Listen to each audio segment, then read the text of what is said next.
Good afternoon, everyone. Today I'll be presenting my poster on antibiotic susceptibility patterns and biofilm formation of pathogens causing ocular surface and adnexal infections.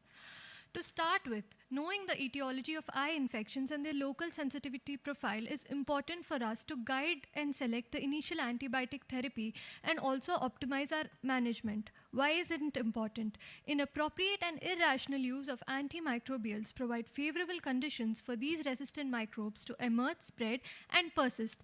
Additionally, biofilm formation also increases the antimicrobial resistance.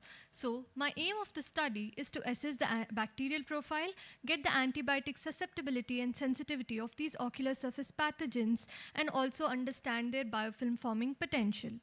So, this study was done in a tertiary care center in India, which is a prospective cross-sectional study where patients presenting to the outpatient department with ocular surface and adnexal infections were taken into consideration. Children below the age of 18, patients not willing to participate, and patients who were on antibiotic therapy 5 to 7 days prior to presentation were excluded.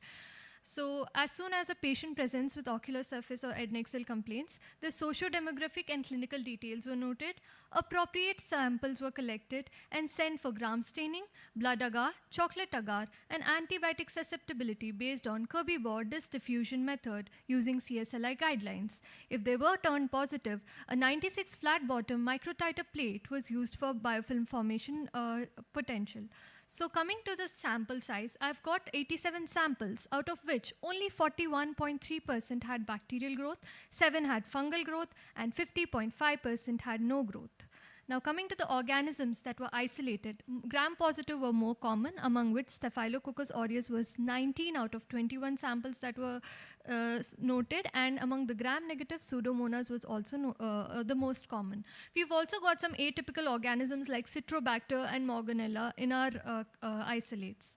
Now, coming to the antibiotic susceptibility among the different organisms, if we see Staph aureus, they had a resistance pattern of 94.7 for ciprofloxacin and levofloxacin, a 52% resistant rate for moxifloxacin, and erythromycin of a resistance of 21%. Now, if we talk about Streptococcus, Streptococcus showed a sensitivity rate of 100% in case of ciprofloxacin and levofloxacin, whereas it showed 100% resistant for erythromycin. The biofilm forming potential of Staph aureus was around 42%. Now coming to the gram-negative organisms, I'm going to generalize all these organisms in total.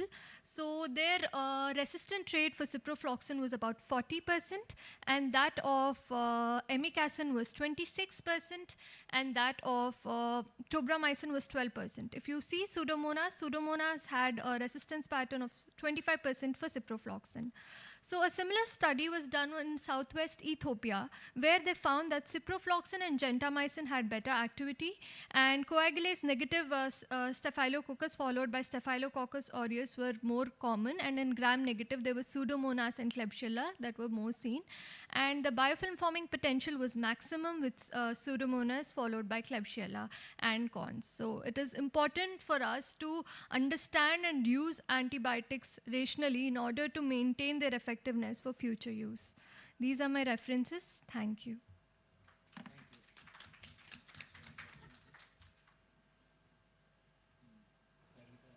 No, it's okay. I think it was a very good study because we all need to take this take-home message that just don't give antibiotics everywhere. So that's very nice.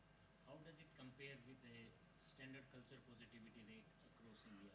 Your study versus the others? So there was one study that was done, which was a retrospective study. So 2005 to 2020, they have collected all the samples.